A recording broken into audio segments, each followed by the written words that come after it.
নমস্কার বন্ধুরা, রোজ রোজ একই ধরনের মাছের তরকারি না রান্না করে একবার কচু দিয়ে এইভাবে মাছের ঝোল রান্না করে খেয়ে দেখবেন। আশা করছি ভীষণই ভালো লাগবে।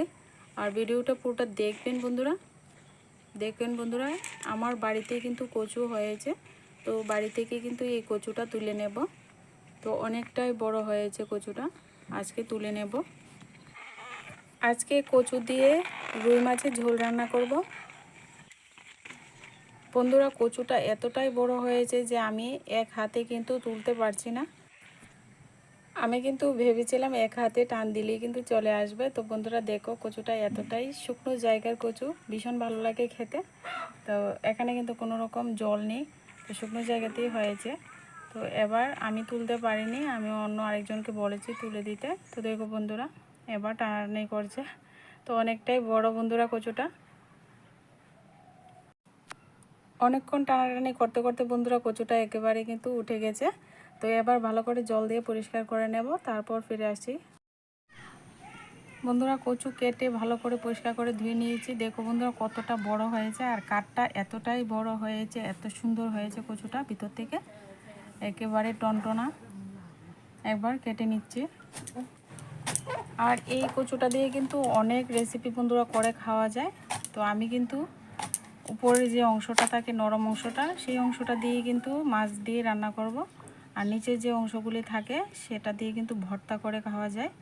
তো আমি উপরের অংশটা কেটে নেব। উপরের অংশটা কেটে নিয়ে কিন্তু মাছের ঝোলটা করব, এতে করে ভীষণ ভালো লাগবে খেতে। অনেক সময় দেখবেন বন্ধুরা, নিচের যে অংশটা আছে সেটা নিলে কিন্তু অনেক সময় গলায় ধরে। তো উপরে যে নরম কচি অংশটা আছে সেটা নেওয়ার চেষ্টা করবেন, দেখবেন ভীষণ ভালো লাগে মাছ দিয়ে খেতে। তো এইভাবে খোসাটা ছাড়িয়ে নিয়ে এবার আমরা নিজের পছন্দ অনুযায়ী একটা সাইজ করে কেটে নেবেন। বন্ধুরা, আপনাদের পছন্দ অনুযায়ী একটা সাইজ করে কেটে নিতে পারবেন। আমি কিন্তু এইভাবে কেটে নিচ্ছি। আমার চ্যানেলে যদি নতুন বন্ধু হয়ে থাকেন, আমার চ্যানেলটাকে সাবস্ক্রাইব করে দিয়ে পাশে থাকা বেল আইকনটি বাজিয়ে দেবেন। যখনই আমি কোনো ভিডিও আপলোড করব আপনারা সবার প্রথমে কিন্তু পেয়ে যাবেন। তো আমি এইভাবে কিন্তু সমস্ত কচুটা কেটে নিচ্ছি বন্ধুরা। তো ভিডিওটা পুরোটা দেখবেন, আশা করছি ভিডিওটা ভালো লাগবে বন্ধুরা। প্রতিদিন তো একরকম রান্না করে খেতে ভালো লাগে না, তো এইভাবে রান্না করে খেয়ে দেখবেন। এবার ভালো করে জল দিয়ে ধুয়ে নেব। আর আজকের যে রান্নাটা আমি মাটি চুলায় করব বন্ধুরা। এবার জল পাল্টে ভালো করে কচুটাকে ধুয়ে নেব, আর একটু জলে ভিজিয়ে রাখবো, এতে করে কষটা বেরিয়ে যাবে। আর দেখো বন্ধুরা, এখানে আমি কিছু মশলা বেটে নিয়েছি। এখানে পরিমাণ মতো আদা নিয়েছি, তো আদার পরিমাণটা একটু বেশি নিয়েছি, মাছের ঝোলটা একটু বেশি পরিমাণে রান্না করব। এবার আদাটা ভালো করে এইভাবে মিহি করে বেটে নিয়েছি। আর আদাটা বেটে এবার একটা বাটিতে তুলে নিচ্ছি। আর পরিমাণ মতো এবার জিরে বেটে নেব। এখানে আমি 2 চামচ জিরে বেটে নিচ্ছি। এবার মিহি করে বেটে নেব। আপনারা কিন্তু প্যাকেট দিয়েও রান্না করতে পারবেন, বেটেও রান্না করতে পারবেন। তো আজকের রান্নাটা আমি একটু বাটাবাটি করেই রান্নাটা করছি, ভীষণ ভালো লাগে বাটাবাটি করে রান্নাটা করলে। তো এবার মিহি করে বেটে নিয়ে এবার জিরাটাকেও একটা প্লেটে উঠিয়ে নেব। এবার চলে যাব চুলায় কড়াই বসিয়ে দিয়েছি, উনুনটা জ্বালিয়ে দিয়েছি বন্ধুরা। এবার আমি প্রথমে কচুটাকে ভাপিয়ে নেব। তার জন্য কচুটা কড়াই দিয়ে এবার পরিমাণ মতো জল দিয়ে এবার একটা ঢাকনা চাপা দিয়ে দেব। কচুটা ভালো করে সিদ্ধ করে নিতে হবে, কিন্তু না হলে কিন্তু গলায় ধরতে পারে বন্ধুরা। আর এদিকে আমি যে রুই মাছটা নিয়েছি, রুই মাছটাকে হলুদ আর লবণ দিয়ে ভালো করে একটু মেখে নেব। এদিকে আমার কচু সিদ্ধ হতে থাক, আমি অন্যদিকে এভাবে মাছটাকে একটু ভালো করে লবণ হলুদ দিয়ে ম্যারিনেট করে রেখে দেব। মাছের মধ্যে আমি নুন হলুদ মেখে নিয়েছি। এবার কচুটা ঢাকনা উঠিয়ে দেখে নিচ্ছি, কচুটা কিন্তু ভালো করে সিদ্ধ হয়ে গেছে। তো এবার কিন্তু একটা ছাঁকনি দিয়ে ছেঁকে চুলা থেকে এবার একটা বলের মধ্যে নামিয়ে নিচ্ছি। ভালো করে একটু জলটাকে ঝরিয়ে নামিয়ে নিতে হবে। কড়াইটাকে ধুয়ে আবারও চুলায় কড়াই বসিয়ে দিয়েছি। আর এর মধ্যে পরিমাণ মতো সরষের তেল দিয়ে দিলাম। তেলটা ভালো করে গরম করে নিয়ে এবার আমি মাছগুলিকে ভেজে নেব।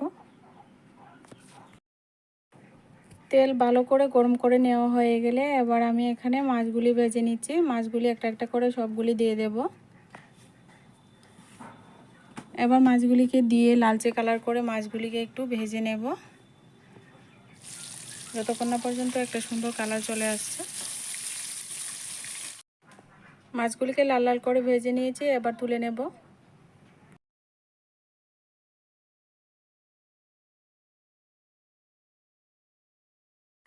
এবার আমি ওই একই কড়াইতে দিয়ে দিচ্ছি আর একটু সর্ষে তেল। এবার ফোড়নে দেব একটা তেজপাতা আর গোটা জিরে। এবার জিরেটা একটু ভেজে নিয়ে এখানে দিয়ে দিচ্ছি একটা বড় সাইজের পেঁয়াজ কুচানো। এবার পেঁয়াজটাকে লাল লাল করে ভেজে নেব, যতক্ষণ না পর্যন্ত পেঁয়াজ থেকে সুন্দর একটা গন্ধ বেরোচ্ছে। তো পেঁয়াজটা যখনই ভাজা হয়ে যাবে এর মধ্যে আমি এখানে অ্যাড করে দেব আদা বাটা। 1 চামচ আদা বাটা দিয়ে দিচ্ছি আর দিয়ে দেব জিরে বাটা। এবার ভালো করে ভেজে নেব যাতে করে কাঁচা গন্ধটা চলে যায়। এবার নেড়েচেড়ে ভালো করে ভেজে নিয়েছি। এবার এখানে আরও কিছু মশলা অ্যাড করছি। এখানে পরিমাণ মতো শুকনো লঙ্কার গুঁড়ো আর দিয়ে দিচ্ছি হলুদ গুঁড়ো। এবার একটু জল দিয়ে ভালো করে মশলাটাকে নাড়াচাড়া করে কষিয়ে নেব। যখনই মশলা থেকে একদম তেল ছেড়ে আসবে তখন এর মধ্যে আমি এখানে আগে থেকে সিদ্ধ করে রাখা কচুটা দিয়ে দেব। এবার মশলার সঙ্গে ভালো করে কচুটাকে ভেজে নেব। আপনারা কিন্তু আলাদা করেও কচুটা ভেজে নিতে পারবেন, তো আমি একসঙ্গেই ভেজে নিচ্ছি। এবার এখানে আমি পরিমাণ মতো লবণ দিয়ে দিলাম। এবার আরও কিছুক্ষণ নাড়াচাড়া করে ভালো করে ভেজে নেব, একেবারে যেন কচুটা ভাজা ভাজা হয়ে যায়। তো যখন দেখবেন কচুটা ভাজতে ভাজতে একটা সময় দেখবেন কচুটা ভাজা ভাজা হয়ে যাবে, তখন এর মধ্যে আমি পরিমাণ মতো জল অ্যাড করে দেব।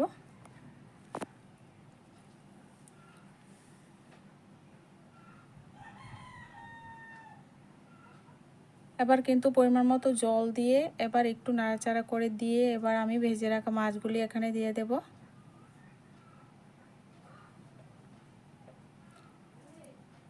এবার মাছগুলি ভালো করে ঝোলের মধ্যে ডুবিয়ে দিচ্ছি। এবার একটা ঢাকনা দিয়ে ঢেকে আরও 2-3 মিনিট রান্নাটা করে নেব।